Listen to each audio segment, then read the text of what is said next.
Assalamualaikum warahmatullahi wabarakatuh. Nama saya Halid dengan NIM 22963100. Tepat tinggal saya di NTB atau singkatan dari Nusa Tenggara Barat. Tepatnya di bagian Pulau Sumbawa. Dan usia saya pada tahun ini adalah 20 tahun.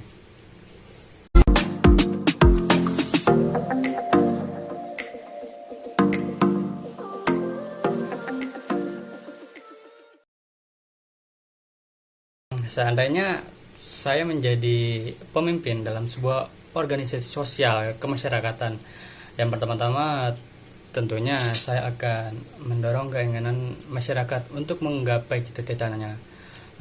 Kemudian saya akan memastikan bahwa visi dan misi organisasi sangat jelas dan dapat dimengerti atau dipahami oleh semua anggota saya. Nah, karena akan menjadi paduan untuk setiap keputusan dan tindakan yang diambil.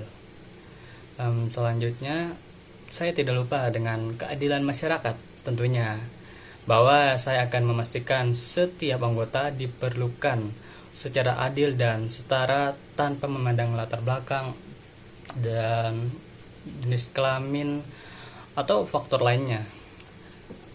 Kesetaraan akan menjadi prinsip utama di organisasi. Visi misi dan strategi saya untuk organisasi sosial kemasyarakatan, yang pertama, visi saya itu membangun masyarakat yang inklusif, berkelanjutan, dan berempati, di mana setiap individu memiliki akses yang adil terhadap kesempatan, layanan, dan pemenuhan hak-hak dasarnya. Kemudian misi saya yang paling saya utamakan yaitu memberikan akses luas terhadap pendidikan, informasi, dan keterampilan yang diperlukan untuk meningkatkan kualitas hidup. Kemudian misi saya selanjutnya memastikan ketersediaan sumber daya yang diperlukan bagi masyarakat untuk memenuhi kebutuhan dasar mereka. Selanjutnya, saya akan memberdayakan komunitas untuk menjadi agen-agen perubahan dalam menyelesaikan masalah sosial di lingkungan mereka. Mungkin hanya itu misi saya. Nah, selanjutnya strategi saya ini yaitu menyelenggarakan program pendidikan dan pelatihan untuk memberdayakan masyarakat dalam hal keterampilan, pengetahuan, dan kesadaran. Selanjutnya, saya akan melakukan evaluasi berkala terhadap program dan kegiatan untuk memastikan bahwa mereka sesuai dengan visi dan memberikan dampak yang diharapkan. Mungkin ya itu saja dari ketiga tadi, visi, misi, dan strategi. Saya akan memulai memimpin dengan mendengarkan anggota organisasi, staf, dan komunitas yang dilayani. Nah, ini bisa dilakukan melalui pertemuan wawancara individu atau survei untuk memahami kebutuhan, kekhawatiran, dan aspirasi mereka. Kemudian, saya akan memperkuat tim kepemimpinan dan memastikan keterlibatan mereka dalam mengembangkan visi dan rencana strategis. Rencana strategis. Kolaborasi dengan tim ini untuk merumuskan langkah-langkah awal yang diperlukan.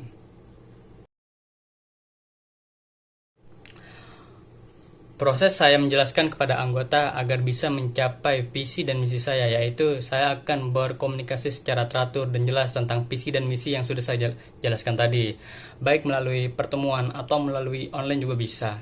Nah, kemudian saya akan mengulangi pesan ini secara konsisten karena untuk memastikan bahwa semua orang memahami apa yang saya katakan tadi.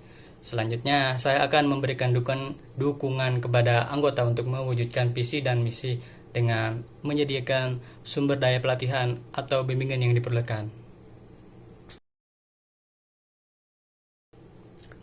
Cara saya menghadapi ketika ada masalah yang datang, baik itu dari internal maupun eksternal, dengan cara saya akan selalu terbuka dengan anggota organisasi dan masyarakat tentang langkah-langkah yang diambil, serta mengakui jika ada kesalahan dan komitmen untuk perbaikan.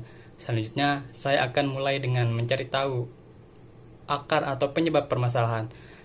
Contohnya, Jika masalah internal adalah konflik antar anggota tim, saya akan berbicara dengan mereka secara individu untuk mendengar permasalahan yang sebenarnya.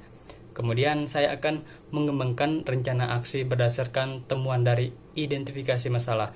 Nah, contohnya jika sumber masalah adalah kurangnya komunikasi, saya akan membuat pedoman komunikasi yang lebih terbuka dan teratur di antara tim.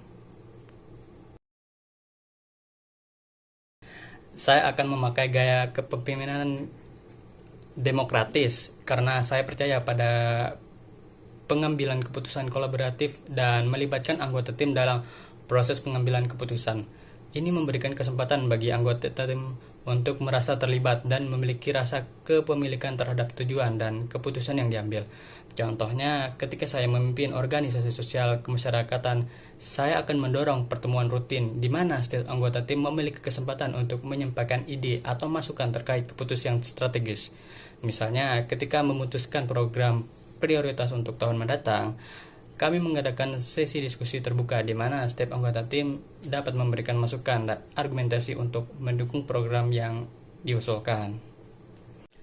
Oke, teman-teman, mungkin hanya itu saja yang dapat saya sampaikan. Mohon maaf bila ada kesalahan atas dalam penyampaian saya tadi. Saya Halid. Wassalamualaikum warahmatullahi wabarakatuh. Sampai jumpa.